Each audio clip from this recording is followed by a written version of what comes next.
Hello, today we are going to learn how we can remove smaller collection of cubes from a larger collection of cubes. As you can see, I have this one box, and wherever I move this box, the cubes are also getting removed. These are also called voxels. If I select my curve, they are also getting removed accordingly.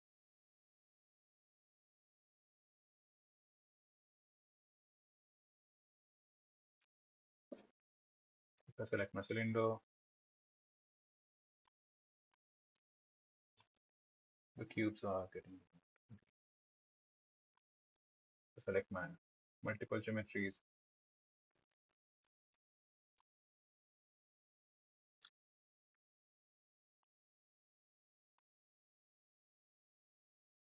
pieces are getting removed accordingly. Let's begin. Before we begin to understand the voxelization and removal of voxels, first understand how does culling pattern works. So I'm drawing a point, I mean placing a point over this canvas, referencing this point over here,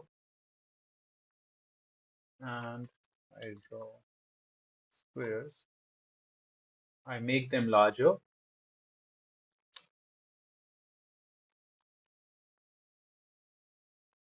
Maybe I can increase the number of sides, increase the number of squares on me.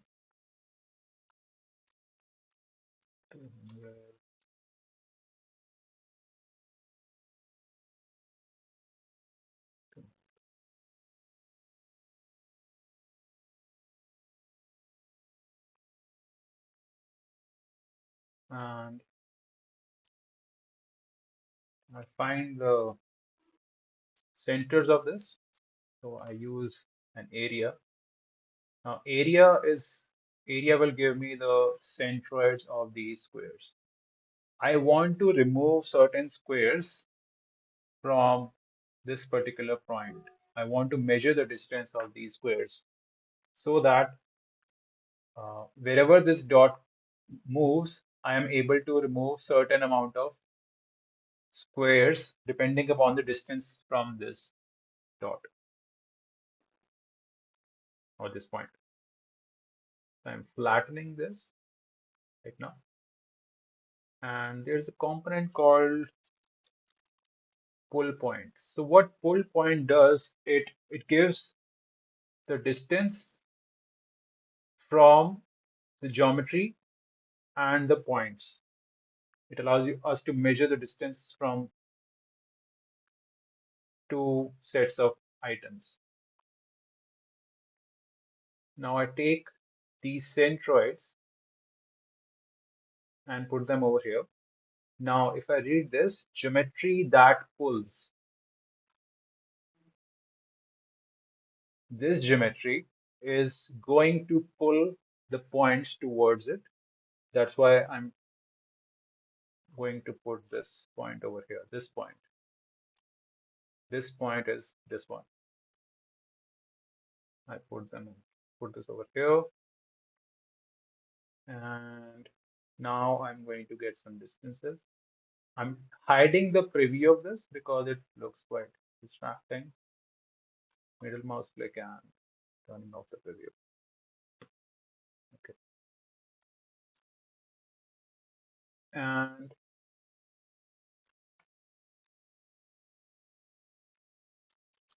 I'm going to use skull pattern and I'm going to use less than.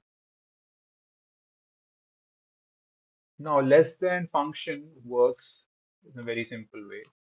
Let's say I have various numbers, 98, 12, 24, 36, 90, 35.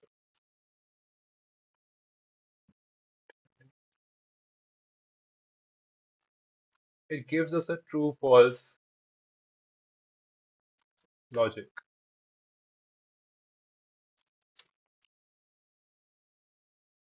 Is 98 less than 25? No, it is greater, so false. Is 12 less than 25? Yes, true. So it gives us a true, false logic. What we are going to do is we are going to remove certain pieces based upon the distance from this point.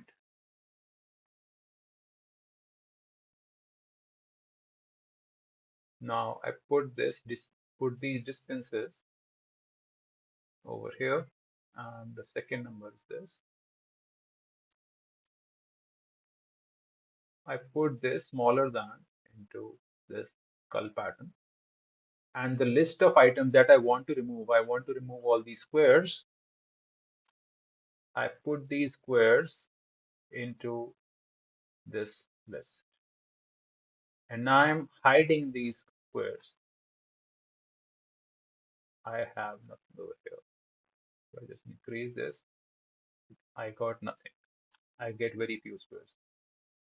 So why I'm getting these few squares? Because my distance limit is up to 100. I need more distance. Need to supply more a larger value so that it is able to extract more, or is able to calculate more number of squares. So why is this happening? If I check the distances, what kind of distances I'm getting? 4,000, 3,000, 2,000, 721. And I'm giving a value of 100, which is very less.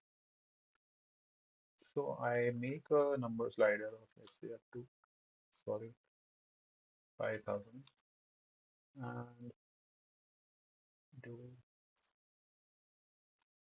So what is happening over here?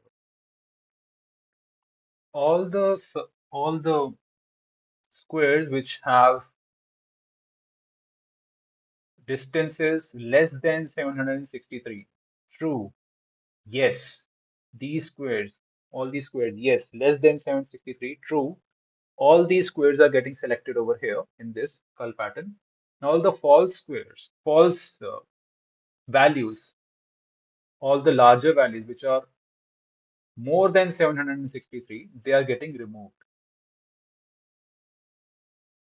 If I do a right click, if I do a right click and invert, I get this. Wherever I move this dot, I will be removing pieces.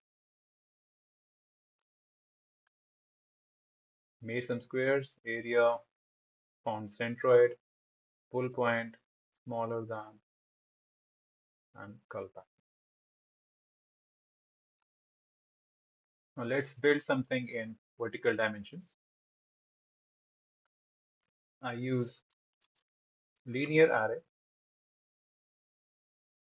I choose these centroids and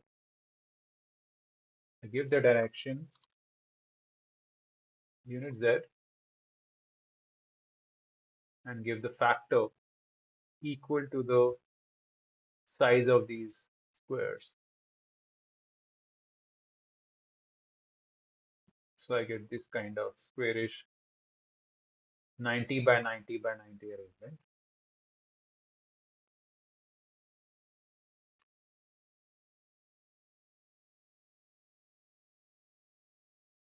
I copy paste the same thing over here.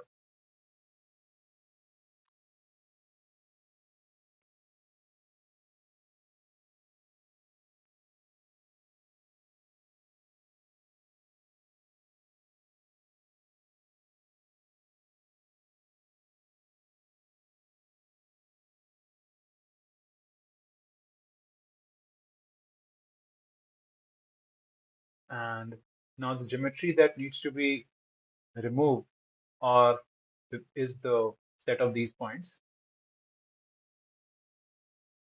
I do a flattening of this.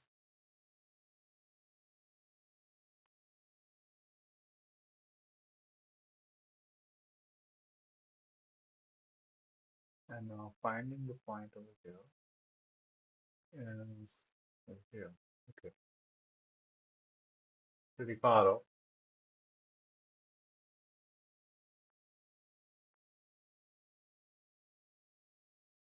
I create a new point, set one point, and see the kind of distances that I'm getting. Like was 39, 38. So now you can see the cull pattern is working according to here. So all the points which are less than 2425, they are being selected and others are being removed. So I'll have to turn off the preview of this and turn off the preview of this.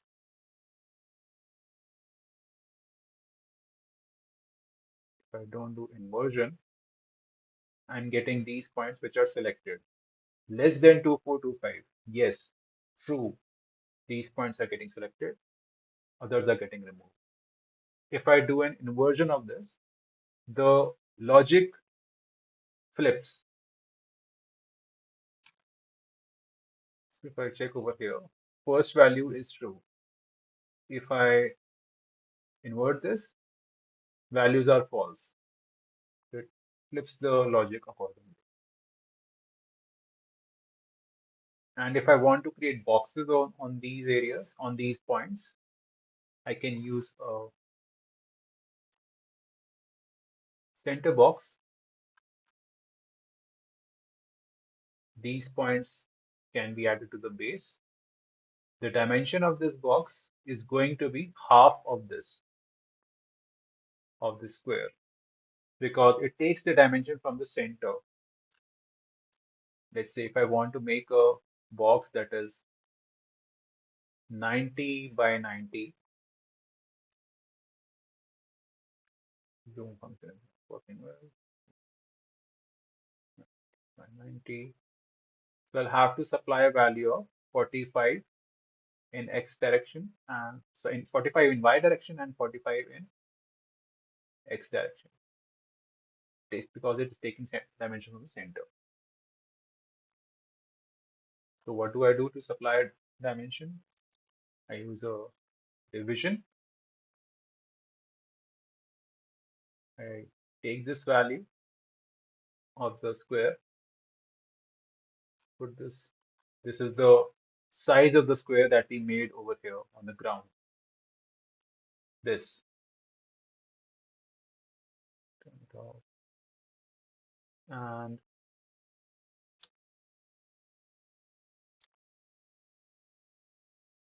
put this.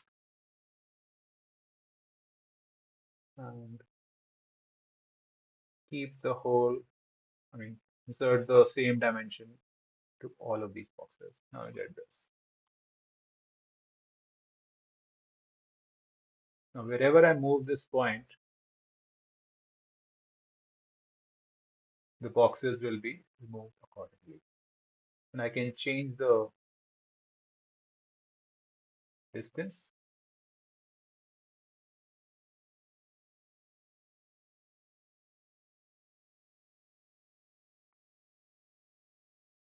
I can also use a line over here,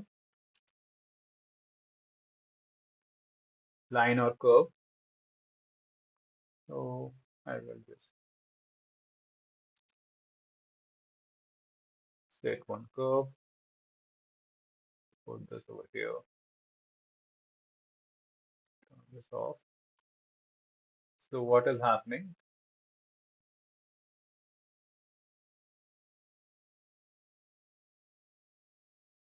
All the boxes which are closer to the curve are getting removed, and the boxes which are farther away, more than 1442 units away, they are getting removed.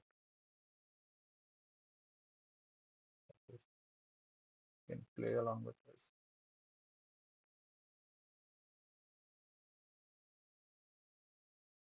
I can also take a solid geometry. Let's say I make a box and insert the geometry, or rather, the more flexible option is I use a geometry parameter. Set one geometry. I can choose this.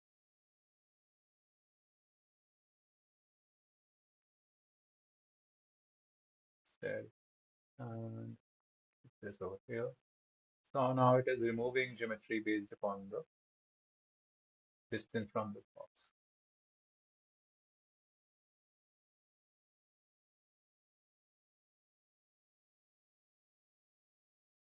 I can use a sphere, right click, set one geometry,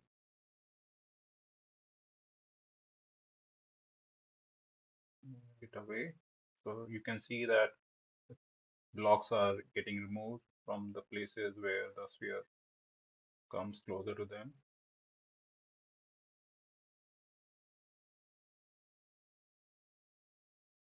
Right click, bake, grouping yes, taking a while, moving it away,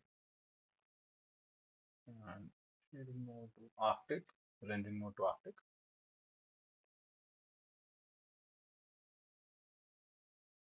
Right click, set one geometry. Now I'm selecting the curve to get another iteration.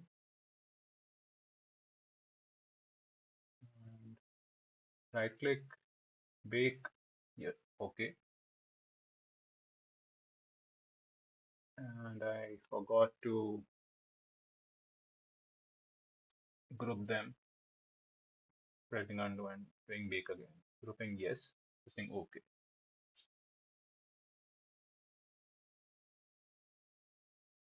So you can see that by changing the base geometry, which is affecting the larger volume, I can generate different outcomes.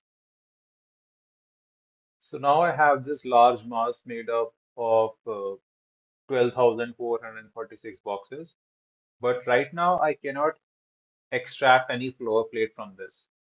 It's just a large mass. If I want to show some floor plans and show planning separately, I need to show the drawings of every floor plate. I cannot do that yet. So what we need to do is we need to extract individual floor plates separately. So how are we going to do? We are going to extract the center point and evaluate that in terms of its Z coordinate. So let's do this. Use a volume to find the centroid of each of the boxes.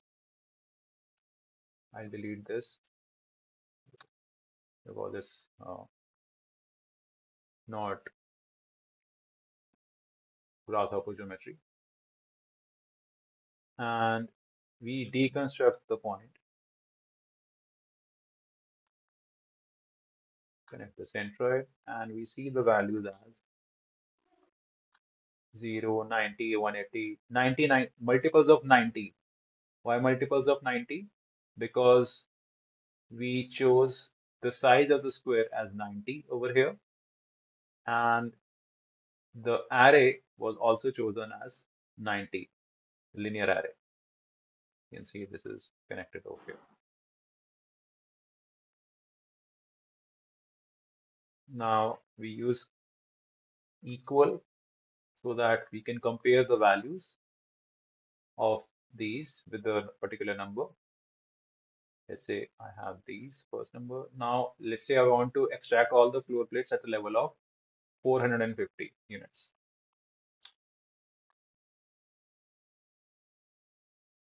I have 450 and I use a curl pattern and I submit the list of the center box over here. Now the floor plate that has Z component equal to 450 is getting selected over here. I can right click this, bake, grouping yes, I press OK. I can extract the floor plate separately like this. And let's say I want to do it separately for every floor plate, so I'll have to write 90 and then do it separately again. Yes. So on and so forth.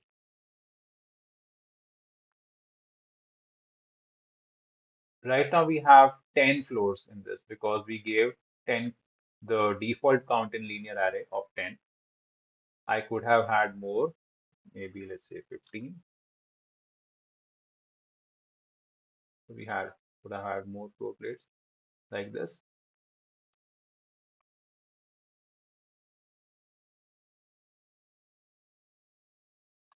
Now, in order to extract floor plates separately, this is quite a tedious task. I write 270, 360, one by one.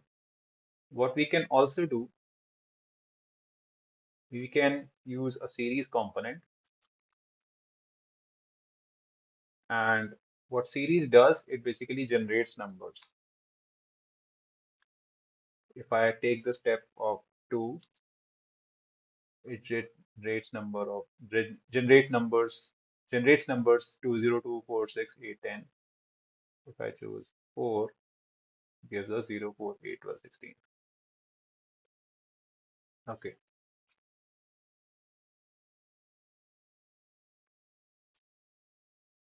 so I take the start as 0 and step equal to the floor height, which is 90.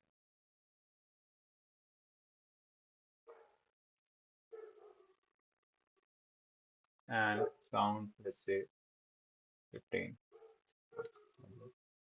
12.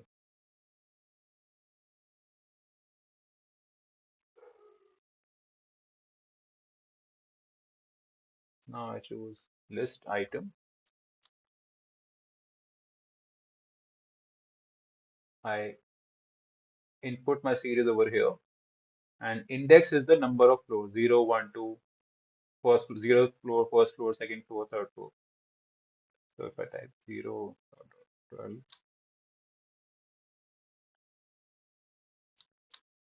it is giving me 90, 180, 270, 360 because that is the index of my number over here.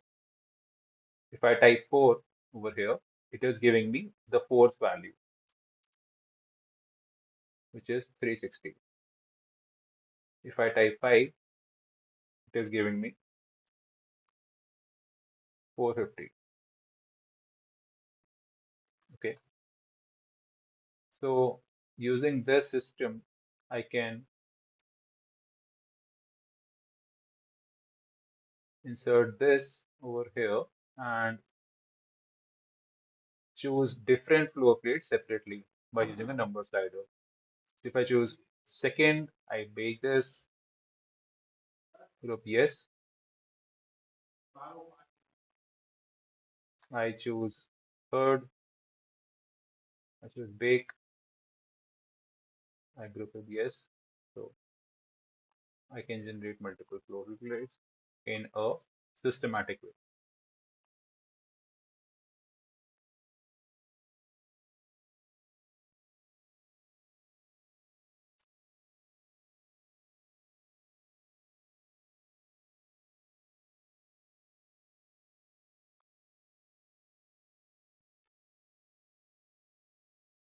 Now I want the AutoCAD files of these.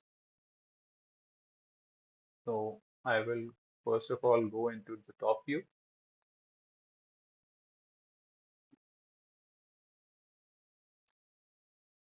and choose these, and maybe I can arrange them separately over here. Choose this and write make 2D. View is top, group output, layer name is make 2D.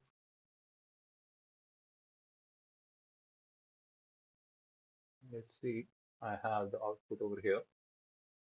I have individual pieces. I can select these and go to File, Export Selected, write the name as flow plates.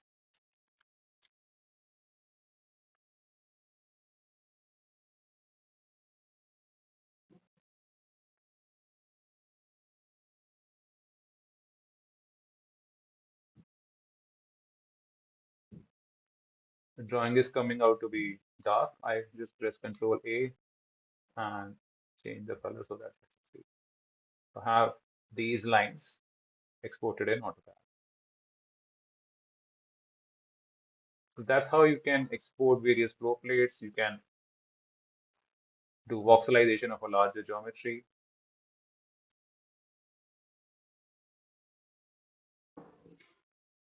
Yes. Thanks for watching.